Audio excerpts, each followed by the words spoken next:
15-20 سال زیادہ سے زیادہ. اگر پوری دنیا کی دولت مل گئی لیکن آخرت برباد ہو گئی، فائدے کا سودا ہے کہ گھاٹے کا؟ گھاٹے کا سودا ہے. اگر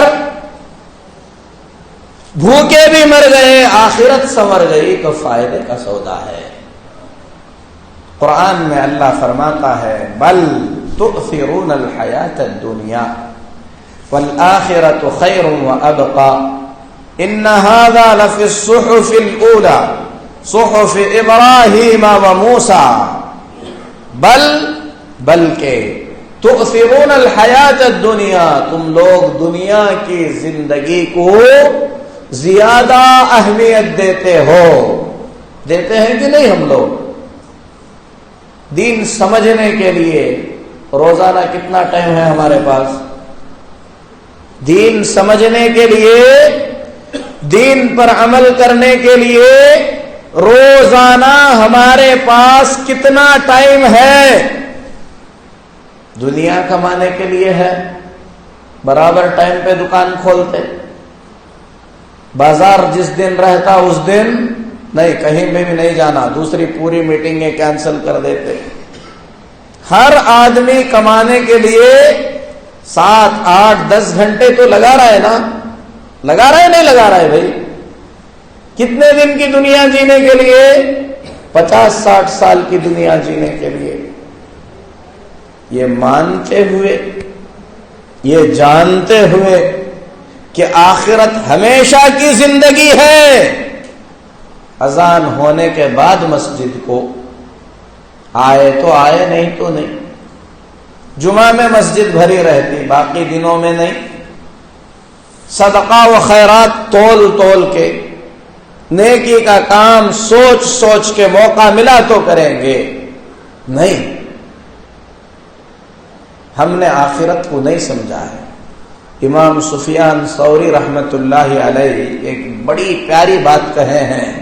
اس بات کو ہمیشہ یاد رکھنا، بڑوں کی باتیں ہمیشہ یاد رکھنا. فرماتے ہیں کہ اگر یہ دنیا پوری کی پوری سونے کی بنی ہوئی ہوتی. دنیا کس کی بنی ہوتی؟ سونے کی. ہر چیز سننے کے جیسی رہتی، بالکل چمکتی چمکاتی. اگر دنیا سونے کی بنی ہوئی ہوتی اور آخرت ٹھکرے کی بنی ہوئی ہوتی، اور کسی عقل مند سے یہ کہا جاتا کہ یہ دنیا جو سونے کی بنی ہوئی ہے مختصر سی ہے، 60, 70, 80, 100 سال کی ہے، لیکن سونے کی ہے، اور آخرت ہمیشہ کی ہے اور وہ ٹھکرے کی بنی ہوئی ہے. تجھے ٹھکرے کی ہمیشہ رہنے والی آخرت چاہیے یا چند دن چلنے والی سونے کی دنیا چاہیے؟ تو عقل مند آدمی کیا چنتا؟ ہمیشہ رہنے والا ٹھکرا چنتا کہ چند دن کا سونا چنتا؟ ہمیشہ رہنے والا ٹھکرا چنتا. لیکن معاملہ اس کے الٹے ہے. یہ دنیا ٹھکرے کی بنی ہوئی اور فنا ہونے والی ہے، اور آخرت سونے کی بنی ہوئی ہمیشہ رہنے والی ہے. کتنا بڑا بدبخت ہوگا، کتنا بڑا نادان اور ناسمجھ ہوگا وہ آدمی جو ہمیشہ رہنے والی سونے کی آخرت کو چھوڑ کر چند دن کی ٹھکرے کی دنیا کے پیچھے پڑا ہوا ہے. یہ حقیقت ہے کہ نہیں؟ ہم سب مانتے. کب بات کی مولوی صاحب موت معلوم نہیں، گھر کو جاتوں کی نہیں کی معلوم نہیں. اس کے باوجود بھی نیکی کی طرف دل نہیں بڑھتا، آخرت کی طرف دل نہیں بڑھتا، اللہ کی طرف رغبت نہیں آتی. کیوں؟ کیونکہ ہم لوگوں نے دنیا کی حقیقت کو جیسا سمجھنا چاہیے ویسا سمجھا نہیں ہے. دنیا کی حقیقت کو جیسے سمجھنا چاہیے ویسا ہم لوگوں نے سمجھا نہیں ہے. حضرت ابو بکر صدیق سمجھ گئے تھے. اسی لیے اللہ کے نبی صلی اللہ علیہ وسلم کے زبان سے الفاظ ختم نہیں ہوئے کہ اسلام کی برتری کے لیے مال کی ضرورت ہے. ابو بکر صدیق پوچھے نہیں کتنا ہونا، اب دیے تو چلتا کہ بعد میں دیے تو چلتا. کیا کیے؟ گھر کا پورا لا کے رکھ دیے. کیا کیے؟ گھر کا پورے کا پورا لا کر رکھ دیے. حضرت عمر گئے، گھر کے پورے سامان کو 2 حصوں میں بانٹ کر آدھا لا کر نبی کے قدموں میں رکھ دیے، کیونکہ ان کو معلوم ہے یہاں دیں گے وہاں یقیناً ملے گا. یہ چھوڑ کر جانا ہے وہاں ہمیشہ رہنا ہے. یہ ایمان ہے. یہ کیا ہے؟ یہ ایمان ہے. آج بھی ہے اللہ کے ایسے بندے جن کے گھروں میں بہت کچھ آتا ہے، لیکن گھر میں رات کو کیا کھائیں گے اس کی فکر کیے بغیر صدقہ کرنے والے آج بھی بہت سارے اللہ کے بندے دنیا کے اندر موجود ہیں. صرف صدقے کی ایک بات نہیں ہے، ہر چیز کے اندر. بہرحال اللہ تبارک و تعالیٰ نے ہر دور میں پیغمبروں کو بھیجا. وعدہ کیا تھا اللہ تعالیٰ میری طرف سے ہدایت آئے گی، اس ہدایت کی کیا کرنا ہے؟ پیروی کرنا ہے، اس کے مطابق زندگی گزارنا ہے. اللہ نے اپنے وعدے کے مطابق نوح علیہ السلام کو پھر ایک کر کے پیغمبروں کو بھیجا. سب سے اخیر میں جناب محمد الرسول اللہ صلی اللہ علیہ وسلم کو اللہ تعالیٰ نے نبی اور رسول بنا کر بھیجا. محمد صلی اللہ علیہ وسلم اللہ کے آخری رسول ہیں، وہ ہمارے نبی ہیں، ہم ان کے امتی ہیں. اللہ تعالیٰ نے رسول اللہ صلی اللہ علیہ وسلم کی زندگی کو ہم تمام کے لیے کیا بنایا ہے؟ نمونہ. نمونے کا مطلب کیا ہے؟ کوئی بھی آدمی کو ایک ڈیزائن چاہیے ویلڈنگ کا. مثال کے طور پر وہ دیکھو کھڑکیاں لا کر کے ایک کھڑکی دے دے، اس نمونے کی ساری بناؤ. کیسے بنانا؟ پورے ویسے ہی بنانا. پہلے اس میں 2 لگے ہوئے ہیں، اگر کوئی 3 کر دے تو آ کر کیا کہے گا؟ نمونہ لاؤ. نمونے سے ملا کر دیکھو، یہ اس نمونے کی نہیں ہے، اس جیسی نہیں ہے، ریجیکٹ کر دے گا کہ نہیں کرے گا؟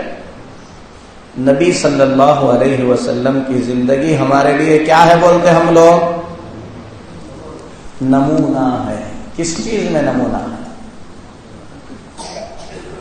ابھی آپ جتنی زندگی گزارے، کون سا کام نبی صلی اللہ علیہ وسلم کے کام کو سامنے رکھ کر ایسا ہی میں بھی کرنا بول کے کر کے ہیں؟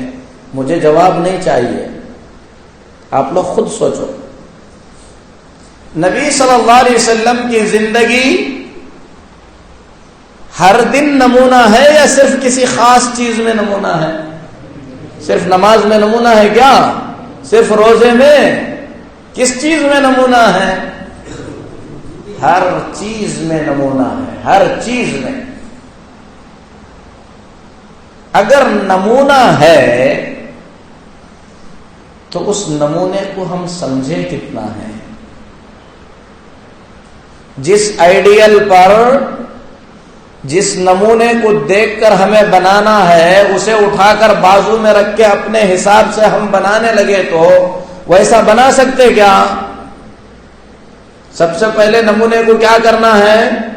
غور سے دیکھنا ہے، سمجھنا ہے کہ نہیں ہے؟ بھائی کچھ غلط بول رہا ہوں تو ٹوک سکتے ہیں آپ لوگ. نمونہ جیسے ہے پہلے اسے سمجھنا کہ نہیں سمجھنا؟ نبی صلی اللہ علیہ وسلم کی زندگی ہمارے لیے اگر نمونہ ہے تو اس نمونے کو ہم نے کتنا پڑھا ہے، کتنا سمجھا ہے؟ نبی صلی اللہ علیہ وسلم کی زندگی کے بارے میں ہمارے پاس نالج کتنا ہے، معلومات کتنی ہیں، کیا جانتے ہیں ہم نبی صلی اللہ علیہ وسلم کی زندگی کے بارے میں؟ اگر جانے ہی نہیں تو پھر اس نمونے پر زندگی کیسے گزاریں گے؟ اس کے لیے کیا کرنا ہے؟ اس کے لیے سب سے پہلے نبی صلی اللہ علیہ وسلم کی پوری زندگی کو بار بار سننا ہے، پڑھنا ہے، سمجھنا ہے، معلوم نہیں ہے پوچھنا ہے۔ ہر چیز میں نمونہ ہے۔ اللہ کے نبی صلی اللہ علیہ وسلم سوتے کیسے تھے، اٹھتے کیسے تھے، دانت کیسے صاف کرتے تھے، منہ کیسے دھوتے تھے، نہاتے کیسے تھے، نماز کب پڑھتے تھے، کتنی پڑھتے تھے، کس طریقے سے پڑھتے تھے، ناشتہ کیسے کرتے تھے، ناشتہ کہاں سے لاتے تھے، کون سا کھاتے تھے، کون سا چھوڑتے تھے، کمائی کا کون سا طریقہ جائز قرار دیے، کون سا ناجائز قرار دیے، سب چیزیں۔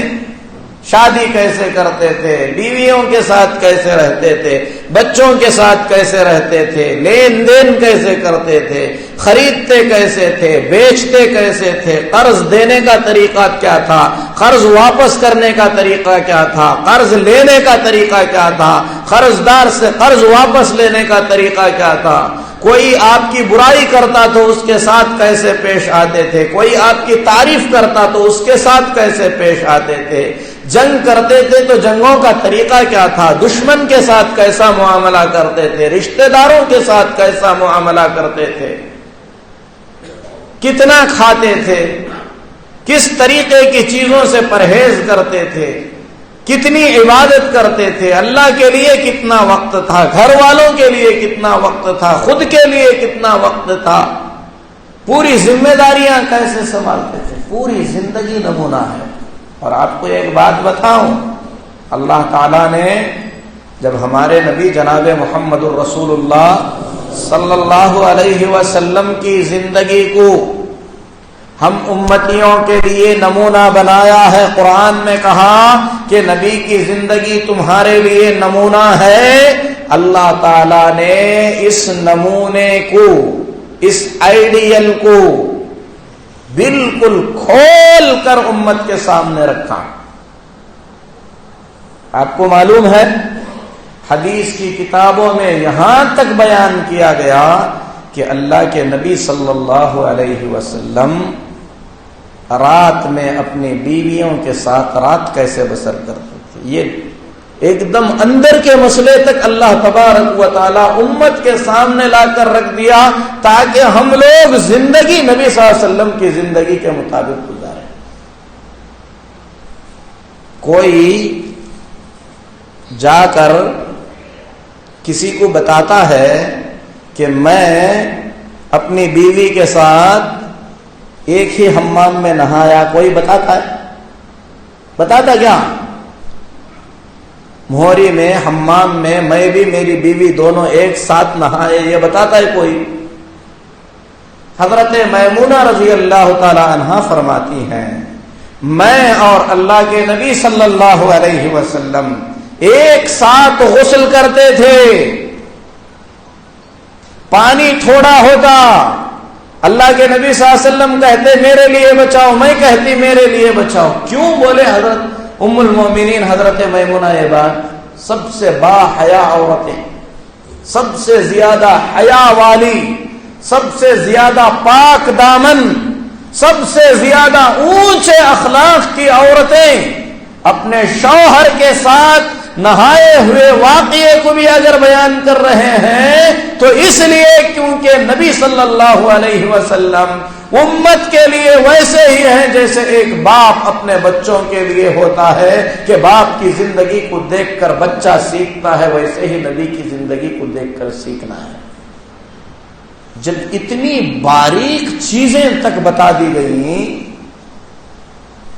اور ہم تجارت کے مسئلے نبی سے نہیں لینا چاہتے، شادی بیاہ کے مسئلے نبی سے نہیں لینا چاہتے، کھیتی باڑی کے مسئلے ہم نہیں جانتے نبی صلی اللہ علیہ وسلم کیسے کرتے تھے، لین دین کے مسئلے ہم نہیں جانتے نبی صلی اللہ علیہ وسلم کیسے کرتے تھے، تو ہماری زندگی اسلام سے قریب ہو کر گزرے گی کہ دور ہو کر گزرے گی؟ بھائی بولو، دور ہو کر گزرے گی، بربادی آئے گی، تباہی آئے گی۔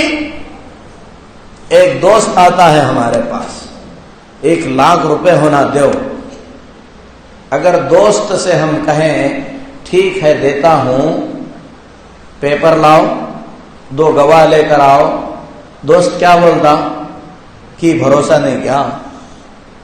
بولتا نہیں بولتا؟ اچھی بات ہے، بھروسہ کر کے دے دیے، اس کے بعد کیا ہوتا؟ دوست جا کو کیا بنتا؟ دشمن بنتا۔ کہاں سے آئی یہ چیزیں؟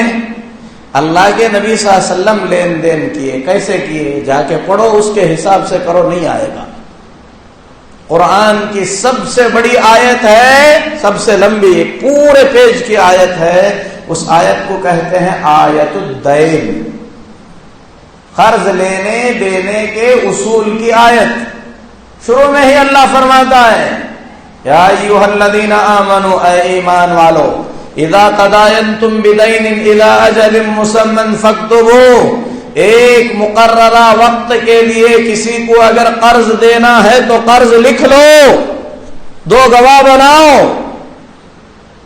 اگر لکھنے والے نہیں ہیں، گواہ نہیں ہیں، کوئی چیز گروی رکھ کر دو۔ دوستوں کو ایسے ہی دو، بولا کیا اللہ؟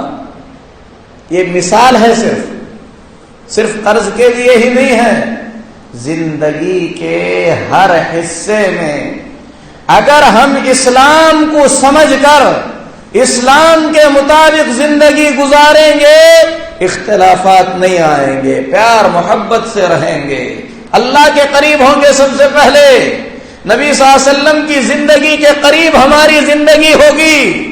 ہم کہتے ہیں کہ نبی صلی اللہ علیہ وسلم اسوہ ہے، نمونہ ہے، لیکن نبی صلی اللہ علیہ وسلم کی زندگی ہی نہیں جانتے ہم لوگ۔ اللہ کے نبی صلی اللہ علیہ وسلم زندگی کیسے گزارتے تھے نہیں معلوم ہے ہم کو۔ کتنی بیویاں تھیں ایک ساتھ نبی صلی اللہ علیہ وسلم کی؟ 9 بیویاں تھیں، ایک ساتھ میں 9 بیویاں تھیں۔ پوری امت کی ذمہ داری تھی، جنگوں کے لیے لوگوں کو تیار کر کے بھیجنا ہے، باہر سے آئے ہوئے مسئلے حل کرنا ہے، بڑے بڑے فیصلے کرنا ہے، پوری امت کو سنبھالنا ہے، ساتھ میں 9 گھر سنبھالنا ہے، کوئی نہیں کر سکتا۔ اللہ تعالیٰ اتنی ساری ذمہ داریاں نبی صلی اللہ علیہ وسلم پر ڈال کر آپ کی زندگی کو اسوہ اور نمونہ بنایا۔ کیوں بنایا؟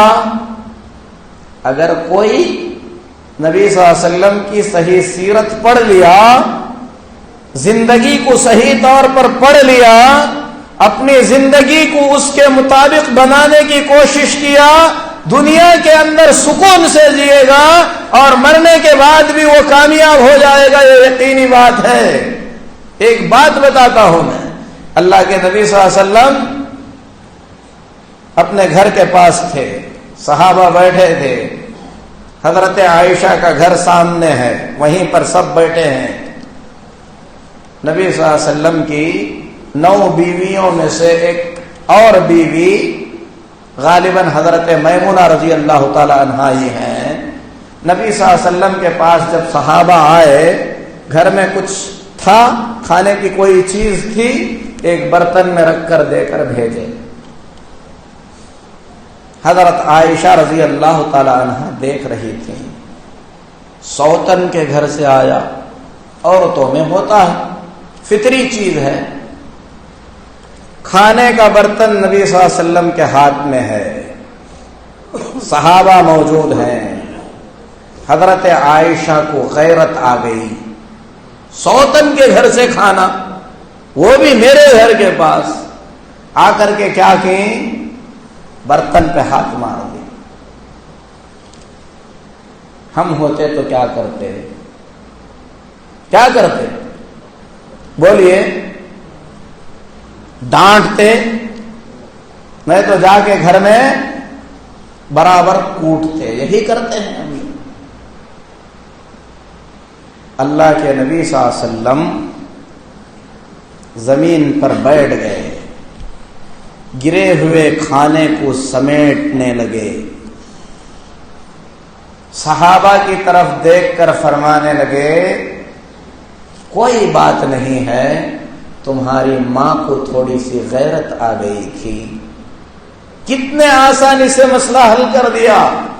حضرت عائشہ سے فرمایا تم نے اپنی سوتن کا برتن توڑا ہے، اپنے گھر سے ایک برتن دے دو، مسئلہ ختم۔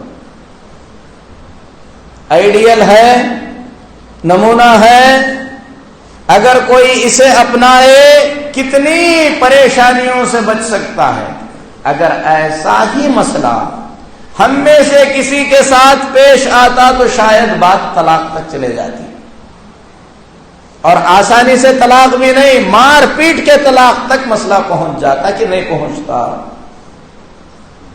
اگر نبی صلی اللہ علیہ وسلم کی زندگی کو ہم پڑھیں گے نا، ہر چیز میں اسوہ ہے۔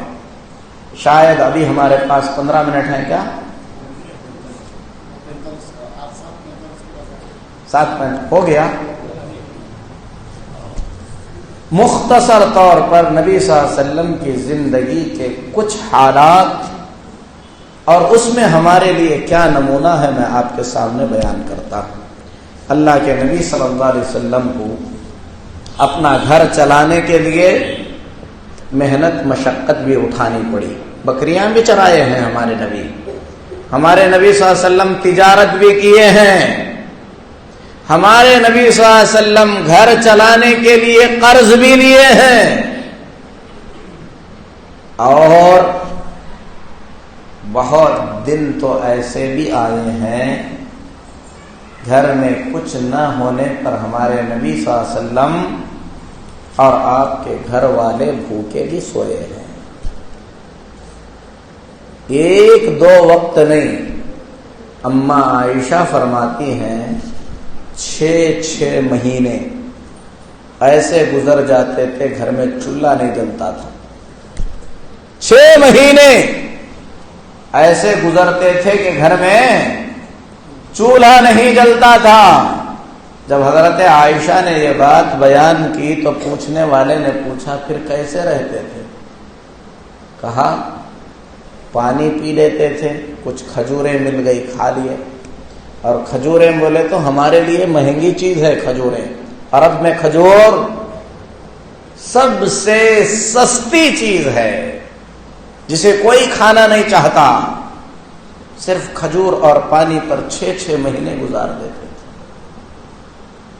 ستائے گئے، آپ کو مارا گیا، گالیاں دی گئی، دنیا کے سب سے عقل مند تھے ہمارے نبی جناب محمد الرسول اللہ صلی اللہ علیہ وسلم، لیکن لوگوں نے آپ کو پاگل کہا، مجنون کہا۔